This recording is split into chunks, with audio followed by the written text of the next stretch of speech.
इस वीडियो में मैं आपके साथ कल के लिए इंडेक्स एनालिसिस का सपोर्ट एंड रेजिस्टेंस लेवल का डिस्कशन करने वाला हूँ। इंडेक्स एनालिसिस 11 फरवरी 2025 निफ्टी का सेकंड सपोर्ट लेवल है 20,142। निफ्टी का फर्स्ट सपोर्ट लेवल है 20,312। निफ्टी का फर्स्ट रेजिस्टेंस लेवल है 20,520। निफ्टी का सेकंड रेजिस्टेंस लेवल है 20,708।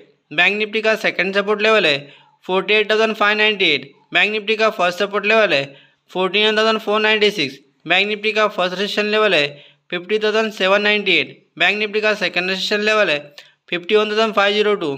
फिर निफ्टी का सेकंड सपोर्ट लेवल है 22,740। फिर निफ्टी का फर्स्ट सपोर्ट लेवल है 20,165। फिर निफ्टी का फर्स्ट रेजिस्टेंस लेवल है 20,775। फिर निफ्टी का सेकंड रेजिस्टेंस लेवल है 24,110। मिड कैप निफ्टी का सेकंड सपोर्ट लेवल है 11,318। मिड कैप निफ्टी का फर्स्ट सपोर्ट लेवल है 11,576। मिड कैप निफ्टी का फर्स्ट रेजिस्टेंस लेवल है 12,033। मिड कैप निफ्टी का सेकंड रेजिस्टेंस लेवल है 12,307। सेंसेक्स का सेकंड सपोर्ट लेवल है 76,700। सेंसेक्स का फर्स्ट सपोर्ट लेवल है 77,145। सेंसेक्स का फर्स्ट रेजिस्टेंस लेवल है 77,645।